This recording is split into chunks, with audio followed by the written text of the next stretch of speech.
अस्सलामु अलैकुम। अल्लाहुम्मा सल्लि अला मुहम्मद व अला आलि Muhammad. Welcome to my solution with Saqib. हम अल्लामा इकबाल ओपन यूनिवर्सिटी की book general mathematics and statistics course 6401 को सॉल्व कर रहे हैं और एक कंपलसरी बुक है एडी और बीएड के लिए। तो इसके हम पहले दो टॉपिक कर चुके हैं। आज हमारा इसका तीसरा टॉपिक है और तीसरे टॉपिक का नाम है प्रोपोर्शन। प्रोपोर्शन होता क्या है? मैंने प्रीवियस वीडियो में ये कहा था कि जब हम रेशो को स्टडी कर रहे थे कि रेशो एक इम्पॉर्टेंट टॉपिक है इस चैप्टर के लिए, क्योंकि जब तक हमें रेशो की अंडरस्टैंडिंग नहीं होगी हम आगे नहीं जा सकते। तो बेसिकली प्रोपोर्शन जो है वो रेशो से ही आप ये समझें कि इंटर रिलेटेड है। तो रेशो पर वीडियोस बना चुका हूँ, अगर किसी ने वो देखनी है तो लिंक डिस्क्रिप्शन में उसका मिल जाएगा। प्रोपोर्शन होता है equality of two ratios. Proportion होता है इक्वलिटी ऑफ टू रेशो। आपके पास अगर दो रेशो हैं, उनकी इक्वलिटी अगर आप आपस में आ रही है तो उसको हम प्रोपोर्शन कहते हैं, सिंपल सी। और उसके लिए सिंपल, अगर आप इन टर्म इस रेशोज के सिंबल में लिख रहे हैं तो आपके पास जो इक्वलिटी आएगी वो इन टर्म ऑफ 4 डॉट आएगी। और अगर आप फ्रैक्शन के फॉर्म में लिख रहे हैं तो आपके पास इक्वलिटी में इक्वल का सिंबल आएगा। तो इक्वलिटी ऑफ टू रेशोज। अब रेशोज की हमने ये पढ़ा था कि रेशो होती है कंपैरिजन ऑफ सेम काइंड, यानी आप एक जैसी ही क्वांटिटी को कंपेयर करके रेशो बना सकते हैं या रेशो ला सकते हैं। और इसको सॉल्व करने का तरीका क्या है? एग्जांपल के तौर पे हम जाते हैं। एग्जांपल में मैं लिखता हूँ 3/5 इज इक्वल टू 5/4/7। अब मेरे पास ये हो तो इसको सॉल्व करने का तरीका ये है, सिंपल। आप ये समझें कि इसकी क्रॉस मल्टीप्लिकेशन है, इसको इसके साथ मल्टीप्लाई किया, इसको इसके साथ मल्टीप्लाई किया, implies that 3 multiplied by 7 is equal to 4 multiplied by 5। 7 3 are 21 is equal to 5 4 are 20। तो ये जो आपके पास रेशो है वो रेशो इस फॉर्म में आएगी इसकी। तो इसमें देखें 21 इज इक्वल टू 20। अभी देखें 21 तो 20 के इक्वल नहीं हो सकता, तो इसका मतलब ये हुआ कि ये जो नंबर हैं 3/5 और 4/7 ये नॉट प्रोपोर्शन है, ये प्रोपोर्शन में नहीं है, नॉट प्रोपोर्शन। अब हम एक ऐसी एग्जांपल करते हैं जिसमें वो प्रोपोर्शन में हूँ। मैं करता हूँ 6/2 और 9/3। एग्जांपल लेते हैं, देखते हैं ये प्रोपोर्शन में है या नहीं है। प्रोपोर्शन चेक करने का सिंपल तरीका वही है, आपने क्रॉस मल्टीप्लिकेशन करनी है। तो यहाँ पे आपके पास आएगा 6 multiply by 3 is equal to 9 multiply by 2। 6 multiply by 2 18 is equal to 18। तो 18 इज इक्वल टू 18 है, तो इसका मतलब ये होगा प्रोपोर्शन में। जनरली आपके पास जो प्रोपोर्शन में क्वेश्चन आते हैं, आपके पास एक वैल्यू अननोन होती है और 3 वैल्यू आपके पास नॉन होती हैं। जैसे मैं एक एग्जांपल लिखता हूँ, उसको हम सॉल्व करते हैं जनरली प्रोपोर्शन में। मेरे पास एग्जांपल है 6/15 प्रोपोर्शन एंड रेशो 25। अच्छा, इसमें जब आपके पास इस फॉर्म में हो तो मल्टीप्लिकेशन आपकी क्या होगी? आपके पास होगी प्रोडक्ट ऑफ एक्सट्रीम, यानी आपके बाहर वाले दो जो टर्म होंगी आपने उनको मल्टीप्लाई करना है, और जो मीन वाली है ये वाली, ये मीन हो गई और ये हो गई एक्सट्रीम। यानी आपने जो अंदर वाली दो टर्म्स हैं उनको आपस में मल्टीप्लाई करना है और बाहर वाली जो दो टर्म है उनको आपस में मल्टीप्लाई करना है। तो इसको हम सिंपल करेंगे, 6 multiply by 25 is equal to n multiply by 15। अब हमें क्योंकि n की वैल्यू चाहिए तो यहाँ से हम इसको लिख सकते हैं 6 multiply by 25 divided by 15 is equal to n। तो यहाँ से आपके पास n की वैल्यू आएगी 10। तो ये था प्रोपोर्शन। अब हम चलते हैं टाइप्स ऑफ प्रोपोर्शन की तरफ।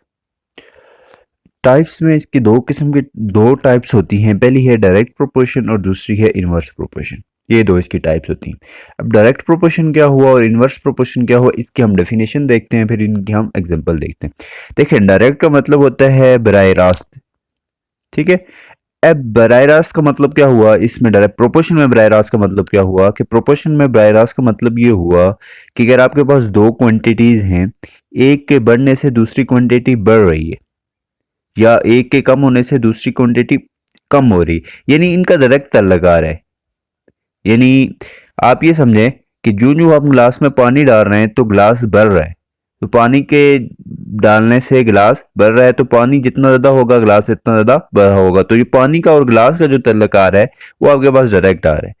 तो सिंपल अगर इसकी मैं डेफिनेशन लिखूं तो इसकी डेफिनेशन लिखूंगा, प्रोपोर्शन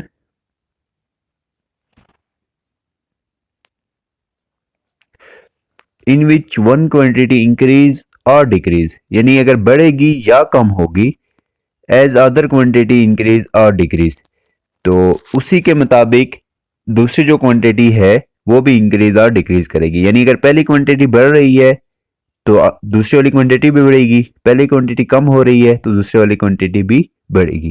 तो इसको कहते हैं डायरेक्ट प्रोपोर्शन। अब हम चलते हैं इनवर्स प्रोपोर्शन।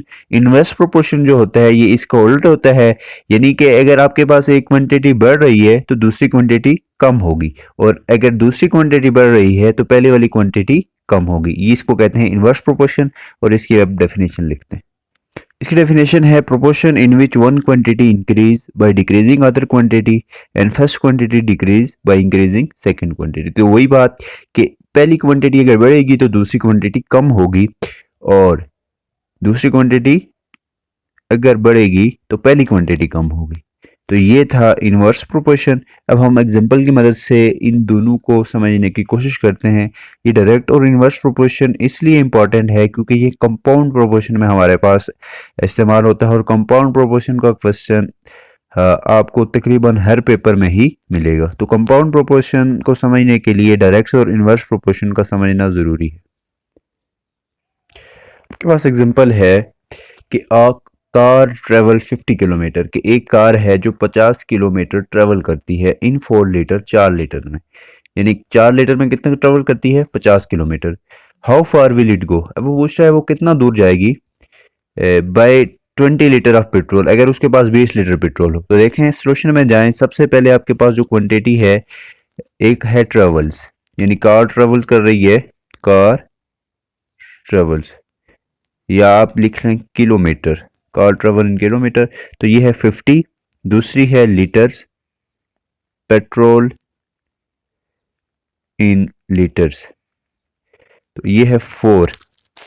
अब आपके पास वो पूछ रहा है कि how far it travel will go, यानी ये हाउ फार इट ट्रेवल का मतलब ये है कि कितने किलोमीटर वो ट्रेवल करेगा, इसका मतलब है कितने का पूछ रहा है, तो हम x लगाएंगे क्योंकि x हमारे पास अननोन क्वांटिटी है, और दरमियान में हम रेशो लगाएंगे। और हाउ फार इट गो,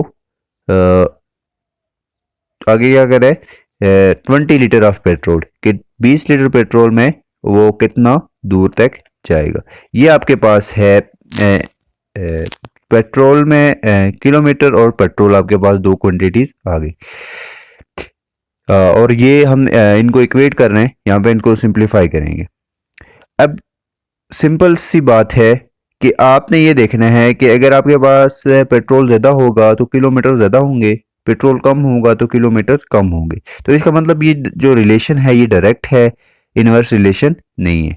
तो डायरेक्ट रिलेशन है, तो डायरेक्ट रिलेशन में ये एरो हेड जो शो कर रहे हैं ये नंबर ऑफ इसको राइट करने का, यानी ये हो जाएगा x बाय 50 लिखने का तरीका, यानी x पहले लिखूंगा, 50 को फ्रैक्शन में लिखूंगा, is equal to 20 divided by 4।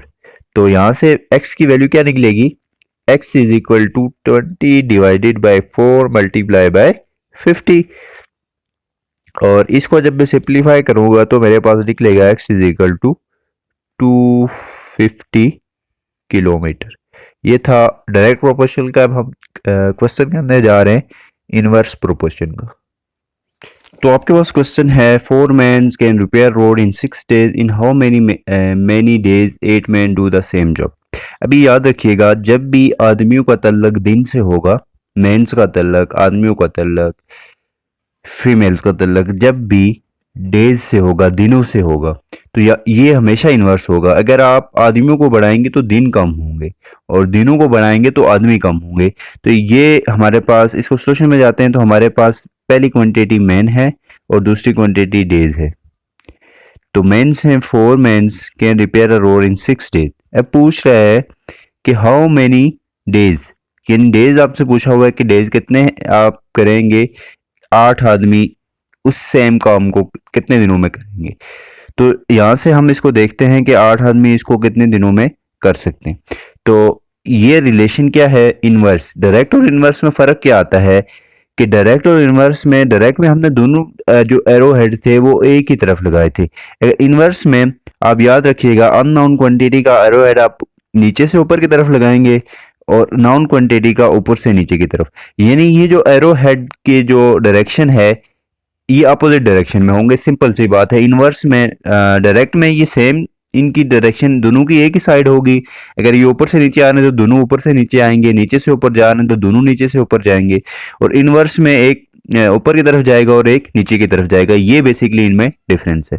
तो इसको लिखने का तरीका भी यही है। अगर नीचे से ऊपर की तरफ लेके जा रहा हूं तो x/6 लिखूंगा इज इक्वल टू, अभी ऊपर से नीचे आ रहा हूं तो पहले 4 लिखूंगा डिवाइडेड बाय 8 लिखूंगा। ये इसको लिखने का तरीका है। तो यहां से सिंप्लीफाई करूंगा तो मेरे पास आएगा x is equal to 4 divided by 8 multiply by 6। 4 1 दा 4, 4 2 और 8, 2 1 दा 2, 2 3 या 6। तो x इज इक्वल टू क्या आ जाएगा आपके पास, आपके पास जो वैल्यू आएगी x की वो 3 डेज आएगी। यानी 3 दिनों में 8 मजदूर 3 दिनों में ये इसको काम कर सकेंगे। तो ये था डायरेक्ट और इनवर्स प्रोपोर्शन। इंशाल्लाह हम नेक्स्ट में देखेंगे कंपाउंड प्रोपोर्शन। तब तक के लिए अल्लाह हाफिज़।